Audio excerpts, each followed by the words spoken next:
tuned in to the Community Cats podcast. Ready? Let's go.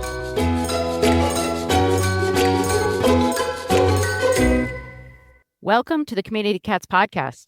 I am your host, Stacy LeBaron. I've been involved helping homeless cats for over 20 years with the Merrimack River Feline Rescue Society. The goal of this podcast is to expose you to amazing people who are improving the lives of cats. I hope these interviews will help you learn how you can turn your passion for cats into action. And today we're speaking with Nancy Mello. Nancy is an animal communicator and a psychic from Mystic, Connecticut with over 500 five-star Google reviews. She believes the combination of science and spirituality helps give her a voice to the voiceless and credits her gifts to her upbringing in rural Northern California, where she had pigs, cats, and dogs as her friends. Her unique skills include clairvoyance, mediumship, allowing her to discover root cases of behaviors in animals and even identifying illnesses or emotions. Nancy's clear-cut approach, validation of unique behaviors and items, as well as honesty and empathy have gained her a worldwide client base. She can speak on behalf of pets to help bridge the gap between pets and their human companions. Further, Nancy has successfully located over 100 missing pets just since 2020. Nancy, I'd like to welcome you to the show. Thank you so much for having me. All right. So first and foremost, how'd you become passionate about cats, Nancy? When I was 3 or 4 and growing up in rural Northern California, I lived on an agricultural farm, which means we had wheat and corn and pear trees. And I had the idea one day, because there isn't much to do, that I was going to decide what my favorite animal was. And I declared this to my mom, and I ran out on the acres and acres of pear trees that we had. And I decided to ask the universe at 3 or 4 years old what my favorite animal was. And I asked out loud, and came to me right away. It was a cat. I ran all the way back home and I said, Mom, the universe just told me, God just told me, my favorite animal is a cat. And my mom said, okay. And she placated me. The next day, we went to preschool and my mom came and picked me up. And she said, Nancy, you won't believe this, but a cat showed up down our driveway. And where I lived, it was where animals were commonly dropped off. And I want to mention that my mom is the biggest skeptic in the world.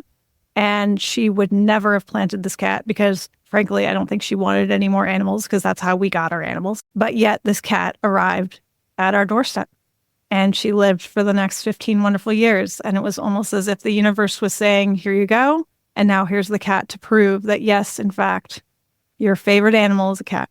And that began your journey of getting involved with animals. Can you expand a little bit more about your childhood and your development around animals, and just how did you get from when you were 3 years old to where you are now? How did this process all happen? It's not like you sat down at the Thanksgiving table and said, Mom and Dad, this is what I want to do when I grow up, right? So this evolution, how has this taken shape?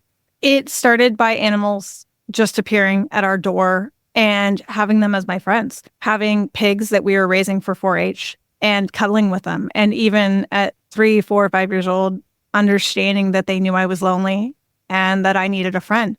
Animals were my friends. And even before I had words for it, they understood me and they gave me comfort and love and acceptance in a way that I didn't feel in my life, in my family. It wasn't until my late 30s that I became public with my abilities in terms of being an evidential medium, an animal communicator. However, my life has grown into being led through working with animal rescue at 18, through my early 20s of helping with transporting animals in California, to when I was a military spouse and helping animals when we lived in Hawaii that were again dropped off. Animals seemed to be drawn to me and would ask for help, and I would always answer that call. So in my late 30s, still a military spouse and now living in Connecticut, when I heard that call, that I knew that this was what I was supposed to do with my life, I was very, very resistant because I was still trying to live in a box and try and live in a very socially acceptable way. And I came to the conclusion through quite a bit of depression that if I could help one person or one pet, then I had been able to serve my purpose. And my cat just meowed in the background as if to say, yes, that's true. So that's how it came to be. It came through a lot of painstaking moments and a lot of losses with a lot of animals, but animals always showed me the way. It's interesting because I find many times too, for those of us involved in animal welfare, how we develop and grow is obviously, it's not clearly defined. We're not a medical doctor. We're not a lawyer, a general practice lawyer or something like that. I personally don't question the ways that I get pulled in one way or another. I just let the pull happen and see where I end up. And there are times where I don't know where the pull's taking me. And I'm always like, I'm trying to find the yellow brick road. I'm trying to find the yellow brick road. But when it's there, it's magical because then we've hit on something, but we do have to try and work through things in order to get there, or we have to learn lessons and be accepting of sort of different angles and different avenues to help our animals, to help ourselves. It's a dance that we have, with the animals that we're involved with, even if we're not touching them. And so many of our listeners are involved with community cats, and we're not out there hugging and kissing them. We may pick some of them up. We may be able to touch some of them. We may have those kinds of relationships. From your experience, the work that you have done, how have you been involved in that community cat space? We touched upon missing pets, but can you expand on that a little bit further? Sure. So on my social media, I am always open to questions, which I will answer publicly. Do feral cats recognize me? Do they have names? What are they feeling? What are they thinking? I also work closely with quite a few different rescues across the world, anywhere from India to Kuwait to England and all across the States. And what I've found is that simply by asking the cat, the dog, the pig, what they want, where they want to go, it can help to keep the animal once they are adopted. And I don't have any statistics yet. I'm very big on numbers and science. And it would be really fascinating to see statistically how many of the animals that I did work with to help find that home, how many of them actually stayed. Because part of the challenge is that you place animals that maybe it's not such a good fit for one reason or another, and then they get returned or they go missing and then subsequently feral because they're not in the best place for them. Do you have situations where you are working with cats that are out in their colony or in their community and the determination is to leave them there? Absolutely. I work with different feral organizations or little groups of feral communities where I am working and we're talking about, okay, this one is adoptable. This one can go into a house. Mm-hmm. This one wants to be able to acclimate. And others that absolutely are like, nope, I'm good out here. And how do you work with people? Do you use a photograph? What sort of information do people have to provide you in order to be able for you to connect with the animals or the cats? All I need is a photo showing their eyes. But honestly, sometimes with ferals, that's not possible, right? They're in colonies, they're here and there, and you're unable to get a photo. And sometimes just getting the name that you call them and where they are, where you last saw them, can be enough. I say it's like a 5G versus a Wi-Fi connection. So getting their eyes, seeing a photo of their eyes is the Wi-Fi. And then if I can just get their name and approximately where they are, then that's more of the 5G connection. I see, for those of us, we're on Zoom, so we're looking at each other here, and I see your kitty cat in the background there. So your cat's joining the podcast, which is wonderful, tuning in and listening into the conversation. So anyway, it's interesting. I know there are people out there that feel like animal communication really doesn't have a place in this world. And I'm of the mindset, let's just use whatever's going to work. Let's try it all. Can't hurt. And we talked about, I've used animal communicators in the past for missing pets and been very successful in all of those situations. And it's been a great thing, especially for families that are extremely distraught. They feel like they've done everything, and I feel like they've done everything.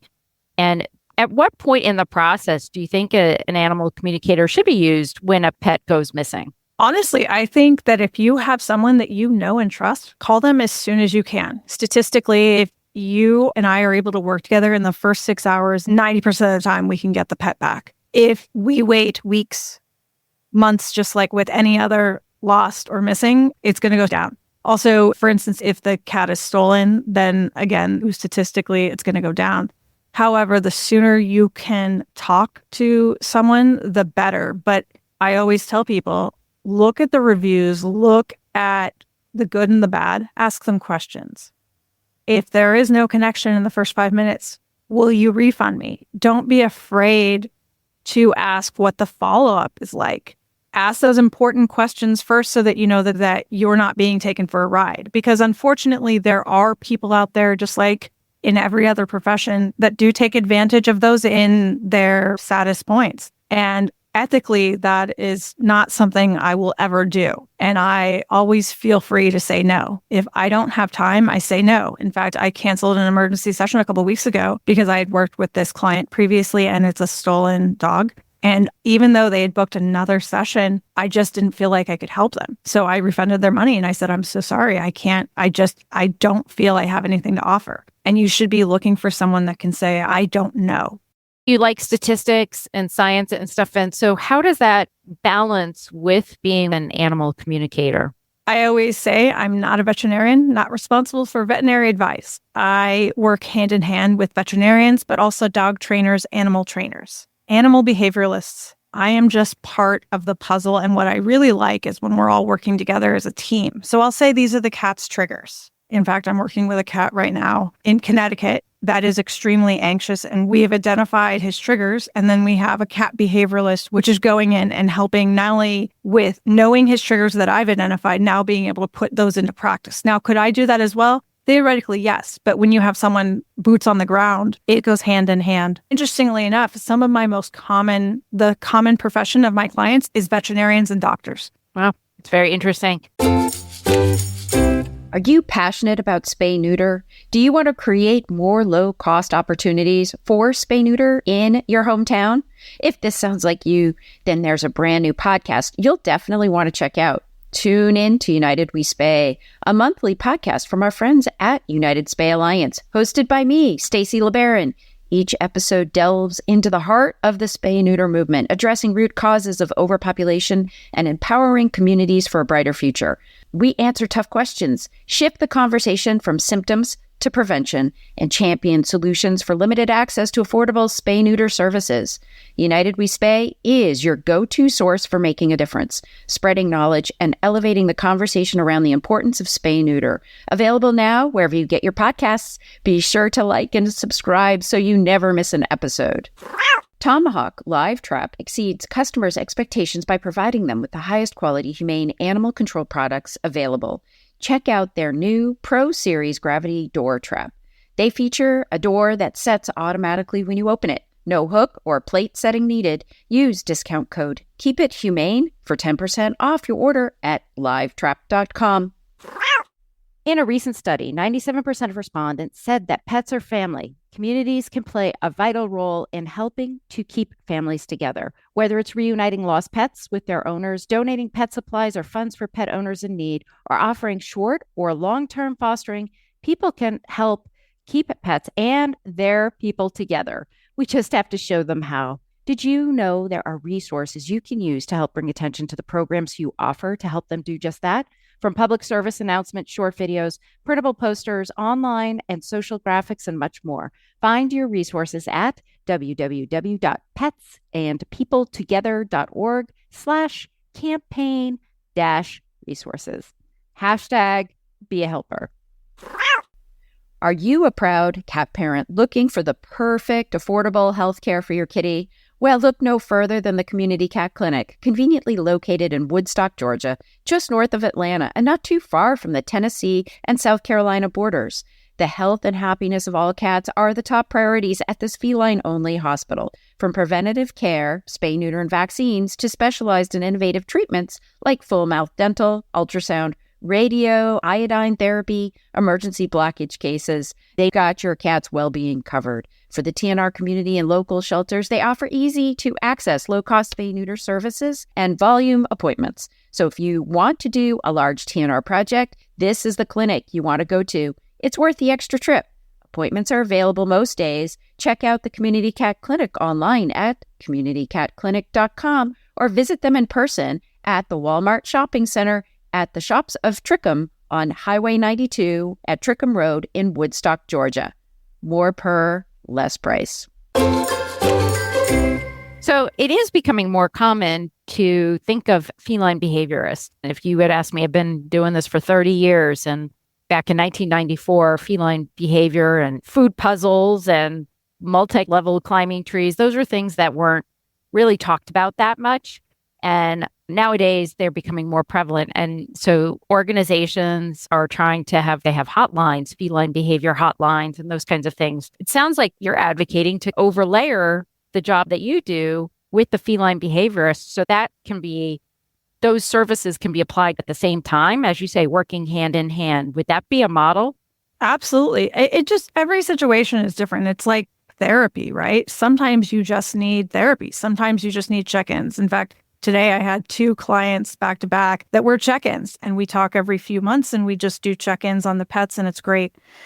But when you have cats with severe PTSD, which I'm seeing more and more, you have a lot of trauma. I can help by saying, okay, this is what happened. And when I'm saying this is what happened, hopefully you have some information and we can connect. For instance, the last client I was working with before this, she'd given me the coordinates, or I described where I felt like the dog was dropped off. And then she actually had the coordinates of where the dog was found, and it was exactly where I described. So again, it should match up. So with those connections, I can talk to the dog or cat and I can say, you're not there anymore, and help, again, like therapy, release that. You're safe. Then I'm going to say, this is what might help. The dog needs to be more socialized. The dog needs more walks, whatever. Same thing with a cat. So I'm going to suggest those things. And then theoretically, you could go to a cat behavioralist and say, okay, this is what I've been told. How can we implement this? And it can work together. Same thing with veterinarians. I can tell you where a cat is hurt, where they're feeling pain. But then I always say, please go to your veterinarian and say, okay, I feel like it's here. But then they double check. It's the same thing with my own pet's veterinarian. It's trust but verify, right? So I have one of my own cats, Katniss. I knew she was having pain in her mouth, and she kept telling me, pain in my mouth. She'd wake me up in the middle of the night. I'm having pain in my mouth. So I went and I knew where it was, and I go to the veterinarian and she knows what I do. And I said, okay, Katniss is having pain in the mouth and this is where it is. And she goes, okay. And she checked anyway. Trust but verify. And it worked out. All she needed was a teeth cleaning and it was great. But the 2 of us together figured it out. So absolutely working hand in hand. I am not a replacement for a veterinarian. I am not a replacement for a cat behavioralist. I am not a replacement for an expert in cats. I just hear what they're saying and I can be their voice. But working together is a cooperative, is the ultimate idea to make sure that these cats are not only healthy, but happy, because then they're going to stay. They're going to be happier in the home. And when that comes together, it's beautiful because then your bond is growing with them. You just mentioned something earlier that I have to pick up on. So you're saying you see a lot more PTSD or trauma in your clients and cats. Is that since pre-COVID? Are you saying that's something that's happened because of the pandemic, or why are you seeing that? I think first and foremost, people are becoming more aware that cats have thoughts and feelings, can feel pain, can feel loss. So that's first and foremost. I think just people are becoming more aware. The pandemic absolutely did a number on pets. In the beginning of the pandemic, a lot of pets were absolutely going nuts that their people were home. I'll never forget, I had a parrot that was going nuts, screeching all day long, and they just could not make sense of it.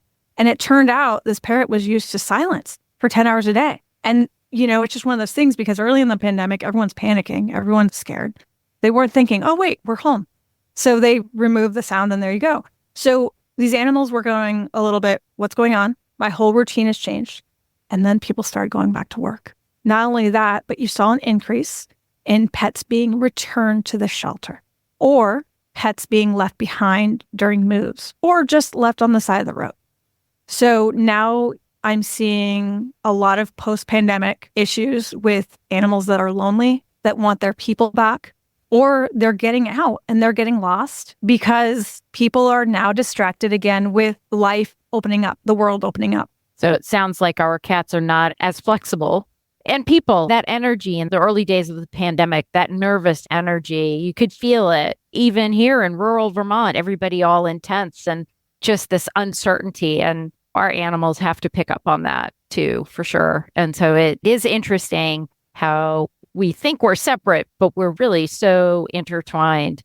Nancy, I want you to share with us. You've got a podcast that's come out. Share a little bit of details on that. I have a podcast called Creature Preacher, and it is a show, a podcast, but it's a show. And every show has stories. We have a Rescue Me come out where I highlight animals that are up for adoption, whether it be pigs or chickens or cats. And that is a wonderful dream for me because I want to help. And in those shows, I do say this is what they need. And we highlight the rescue. And it's a wonderful opportunity to get to know their likes and dislikes. I just talked to a cat named Haven who told us her likes about certain TV and certain music and what she didn't care for. And that's a wonderful experience. And then we also have the story show, which runs about 30 minutes. And I talk to a person that has a special animal in their life. For instance, there's a show with Jonathan the tortoise, the oldest living land animal in the world. And I speak with his veterinarian who takes care of him on this remote island off the coast of Africa. We talk with cats, we talk with dogs, but it's a story. In that story, there are things that we can learn from that, whether it's certain likes and dislikes of that particular pet or what we can do. For instance, if you have a pet that is nervous when you leave, what can you tell them? What will help if your cat feels nervous about this? What can you do? So there's always a lesson for everyone that everyone can take away. And it's just a feel good. They're all feel good stories. They're all stories that you walk away and you have a warm, fuzzy feeling inside. Well, I want to thank you so much for profiling animals that are looking for homes too. So appreciate that very much. It's, trying times out there. We have veterinary shortages. Spay-neuter capacity is very limited out there. It's really hard to get a spay-neuter appointment. You may find with some of your clients that when you say, yes, you need to take them to the vet can't see me for 4 to 6 weeks. And so lots of challenges. I know that in the Northeast and eastern part of the country, it's just really tough. And I'm sure you're probably seeing that too.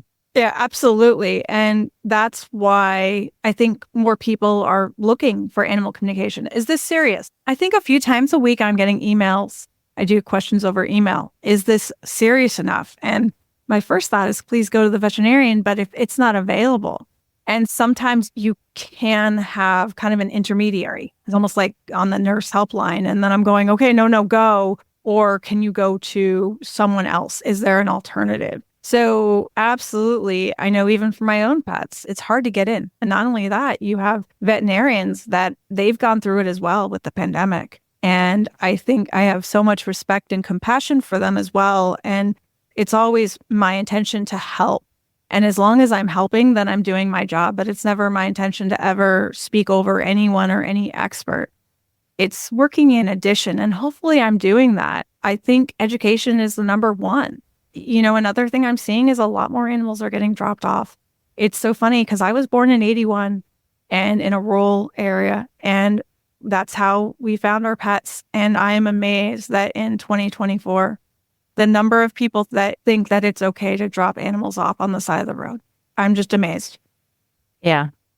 Very challenging times. And I think we were making some great strides there for a while. And then we've had some challenges. And I think the pandemic has pulled us back. I think the economy has made things very challenging. We have housing is brutal, the cost of housing. And now landlords are not allowing pets as much as they used to also. So just lots of challenges out there for sure. Nancy, if folks are interested in finding out more about your podcast or finding out more about the work that you do, how would folks do that? Sure. So you can just Google Creature Preacher Podcast with Nancy Mello. It's available on all major podcast platforms. My website is nancymello.com. That's NancyMello.com. On Instagram, I'm at Nancy Mello Official. And on TikTok, I'm at nancy.mello, where I have a whole section on how to help ferals, how to help wild animals, how that connection, and you can explore more of what I have found in my own work. Wonderful. Nancy, is there anything else you'd like to share with our listeners today? I think that we are doing a wonderful job in carrying the torch of helping feral cats and doing the trapping and neutering. I think that we need to get the younger generation involved. We need to be teaching our children we need to be starting to encourage more young people to help us. And a lot of times it's just showing the way. In my own work, I find that younger people are the good news is they're getting a lot more compassionate and empathetic, but they're not wanting to put the work in sometimes. And so I would encourage everyone that's doing this humbling work to reach out on social media and start educating the younger generations and how they can help and get boots on the ground as well, because so many of us have been carrying the torch for decades. And getting younger people involved and saying, we need to continue this work is important, is huge. Many of us our backs are getting a little bit stiff, and picking up those traps and schlepping the cat food around is getting a little harder for some of us who have been doing this for 30 plus years. And I think the reality is this is a lifelong commitment. Trap, neuter, return is not going to go away. No matter how much spay neuter we offer to the general public, we will still have the need for trap, neuter, and return. It's going to be in our DNA. We have barn cats here in Vermont. So that's a different type of TNR, but it's still TNR. So we have working cats. It's going to happen as long as we have population and we have people and we have cats that repopulate very quickly. Then we're going to need to have trap, neuter, return, and we need to have those skills in place. And the more hands, many hands is light work or something like that. I've used the term, the normalization of TNR, which is just, this is what we do. There's no other option. This is what we do. If you've got cats in your backyard, you got to figure out, are they owned? Who owns them? Are they tipped? Know what an ear tip is, all those kinds of things. And so hopefully that's what we're doing here at the Communicators podcast. This is what you're doing with your work, helping people turn their passion for cats into action. Nancy, I want to thank you so much for agreeing to be a guest on the show. And I hope we'll have you on again in the future. Thanks so much for having me. That's it for this week. Please head over to Apple Podcasts and leave a review. We love to hear what you think, and a 5-star review really helps others find the show. You can also join the conversation with listeners, cat caretakers, and me on Facebook and Instagram. And don't forget to hit follow or subscribe on Spotify, Apple Podcasts, Google Podcasts, YouTube, Stitcher, or wherever you listen to podcasts so you don't miss a single show. Thanks for listening, and thank you for everything that you do to help create a safe and healthy world for cats.